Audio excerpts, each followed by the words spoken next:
Today in Family Life with Hope, we are going to discuss a topic that every parent encounters: the parenting journey, challenges, and solutions. Whether you're a new parent or preparing for the future, this message is for you.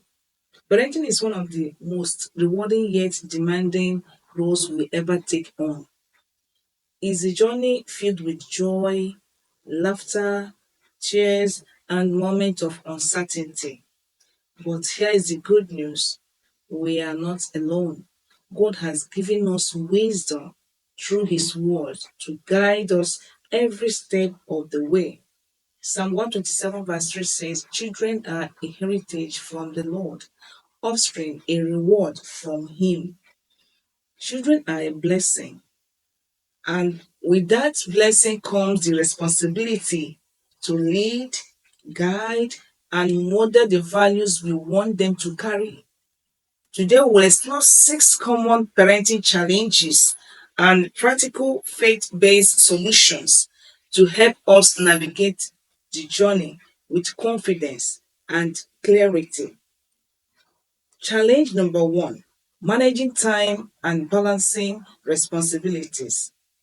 Balancing parenting with work, household chores, and personal time can feel overwhelming. Many parents experience guilt for not spending quality time with their children. But the solution to this is to create a family schedule. Have a time plan for your meals, school events, the homework for the children, the playtime, and the bedtime. To help in this, you can use digital tools like Google Calendar can help to keep everyone on the same page. Having structured routines bring peace and efficiency to daily life. Prioritize your activities. Focus on intentional family bonding. That is how you can navigate this. Identify what is urgent and what is not urgent. Involve your children in age appropriate chores to teach responsibility and teamwork. Don't say that they are too small, or don't say they don't have that time. Try to engage them. That is how you teach them. And when you do that, you are buying more time to yourself as a parent. Establish clear work hours and family time. That means you have to set clear boundaries. This helps prevent burnout and allows you to be fully present. And remember to practice self compassion. Challenge number 2: discipline and dealing with behavioral issues. Every parent, including me, has one time or the other faced moments your toddler throw tantrum. It could be in the middle of the street, it could be at home, in the church, or in public places. At this point, it's easy to react with frustration or threat: I will beat you, or I will do this, or I'll do that, because it's becoming overwhelming to you. But responding with empathy and calm can lead to more lasting positive change. Managing tantrums, disobedience from the children, and even sibling rivalry, see them, they fight within each other, can be emotionally draining. So the big question is, how do we correct and discipline with love and not anger? Solution to this is understand the root cause. You know, behavior is often a form of communication, especially in children. Instead of reacting immediately, pause and ask this question: what is my child trying to express? Are they tired? Hungry? It could be that they're tired, it could be they're hungry or seeking our attention. Communicate expectation clearly and follow through consistently. Model the behavior you want to see in your children. You see, children learn more from what we do than what we say. Try to praise and reward good behavior instead of only focusing on correcting the bad behavior. Encouragement builds confidence and motivates children to repeat positive actions. And again, is to stay consistent with the rules. Consistency builds trust and security. So when you set clear rules and consequences, you have to stick to them. Be firm but loving. See, the children, they know when we set rules, they are looking out for us to just not to be consistent with that rules. Explain the why behind each rule and consequences so children understand the purpose, not just the punishment. Proverbs chapter 22 verse 6 say, train up a child in the way he should go, and when he is old, he will never depart from it. Discipline is not just about control, it's about teaching. When we discipline with love, we shape character, not just behavior. Challenge number three, communicating effectively with your children.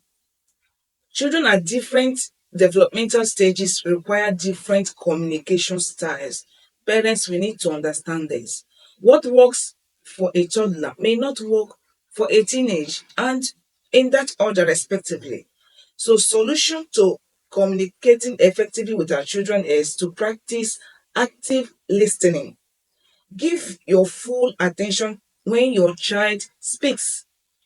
Make eye contact.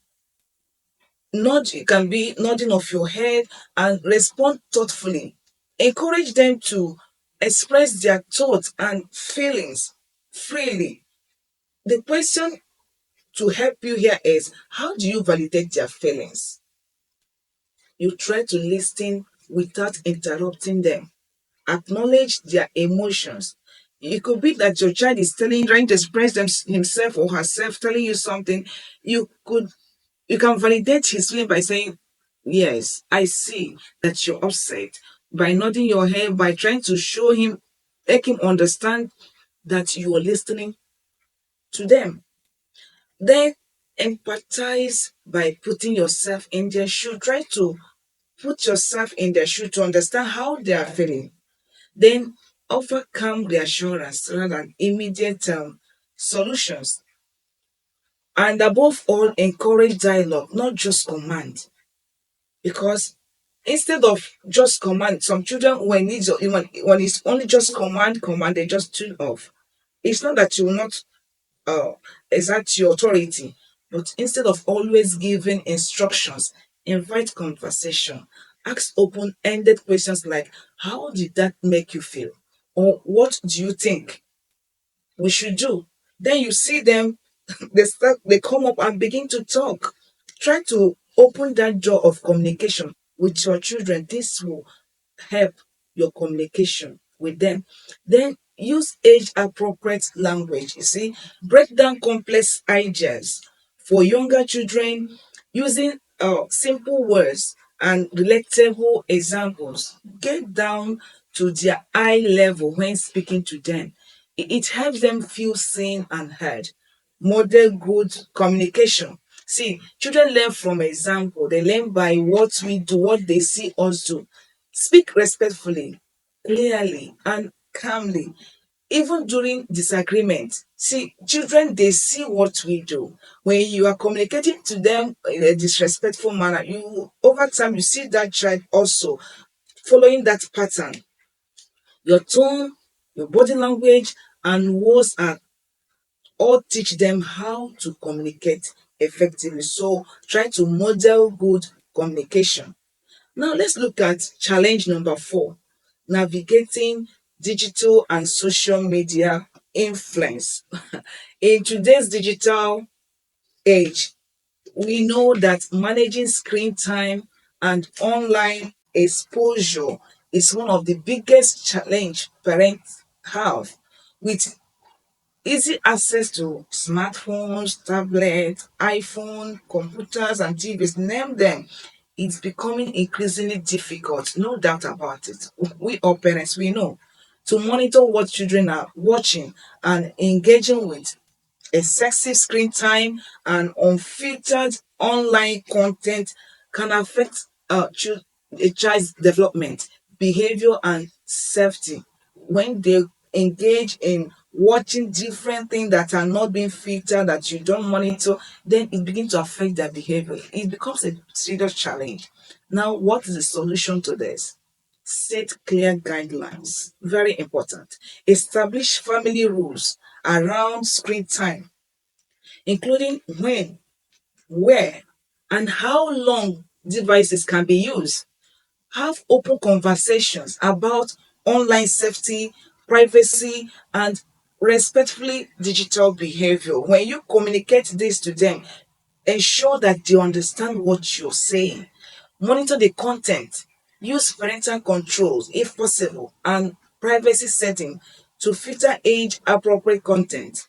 Stay informed about the apps, games, and platforms your child uses and regularly check in and keep communication open. Sometimes try to engage them to check what is that they watch today, what did they learn from this. You are trying to understand the content they are consuming, because the content they are consuming from online, if not monitored, will cause harm to our children. So monitor the content they are consuming from the online. Encourage offline activities instead. As much as you can, encourage offline activities. How do you do that? Promote a healthy balance by encouraging reading or outdoor games or creative hobbies and family time together. So help your children discover interests that don't involve screens. So some for some parents or for some family, it could be challenging, but it's a responsibility that we have to do. Try to engage them with outdoors activities that will take them off the screen and set a serious rule on screen timing. Challenge number 5 is managing emotional health, both for the parents and the children. See, many parents tend to neglect their own emotional well-being while focusing on the needs of their children and household. However, when a parent is emotionally drained or mentally overwhelmed, it becomes much harder to handle everyday parenting challenges with patience and clarity. Solution to this is to practice self-care. Make intentional time for yourself. Be intentional about it. This could include engaging in hobbies, getting enough rest. Many parents, we don't get enough rest. We are busy all the time, and this affects our mental health and emotional health as well. Reading helpful parenting articles. Try to get some articles on parenting. Eating a balanced diet also helps, or simply taking a walk. Don't just sit at a place or just remain fixed within few place all the time. Put it in your plan. Take a walk. Self-care is not selfish, because parents we are overwhelmed with activities, we don't even remember to take care of ourselves. Because when we take care of ourselves, we're able to take care of the children that God has given to us. Self-care is not selfish. It's essential for being the best version of yourself for your family. Open emotional conversation. Create a safe space for your children to express their feelings without fear of judgment. Ask open-ended questions and then seek support. Don't carry the weight of parenting alone. Reach out to trusted friends, parenting groups, or counselors, or even therapists when needed, when the need arise. Let go of the mindset that says, I have to do it all by myself. Asking for help is a sign of strength and not weakness. Challenge number 6, educational and developmental support. Supporting your child's learning journey without overwhelming them or yourself can be a delicate balance. Every child learns differently. Parents, sometimes we don't understand this. Every child learns differently. And as a parent, it's important to nurture their growth while maintaining a healthy balance and pace. Solution to this is to understand learning styles of your children. Every child has a unique way of learning. Some are visual learners, others are hands-on or auditory. Observe what works best for your child and adapt your support accordingly. This helps make learning more effective and enjoyable. Then partner with teachers. Yes, the teachers, partner with them. Stay connected with your child's educators.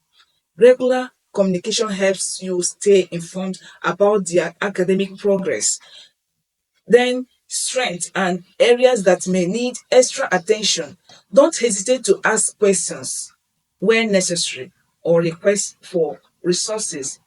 Create a learning friendly environment. Set up a quiet, organized space at home dedicated for their learning. Equip it with necessary supplies and minimize distractions. Try to create a serene space for them to stay to study. A consistent routine for homework and study time also help children stay focused and feel supported. Conclusion: parenting is a journey. We have to understand this. One filled with challenges and growth and countless beautiful moments. We cannot overemphasize that. Why no parent has all the answers? We don't have all the answers. We can walk this path with wisdom, grace, and faith by being intentional, compassionate, and consistent. We can raise children who are emotionally strong, spiritually grounded, and deeply loved. Remember, you don't have to do it all perfectly, just faithfully. Keep doing the best of you that God has assigned you to do. Take a moment this week to reflect on one area of your parenting journey that could use a little more grace or structure, whether it's setting boundaries, improving communication, or simply taking care of yourself. Start small. Stay consistent. Start small. Stay consistent and trust God to guide you. We love to hear from you. And my question to you is, what parenting challenge are you currently facing? Share your thoughts, your questions, and testimonies. Let's grow together as a community. Drop your question on the comment section. Thank you and stay blessed with your family.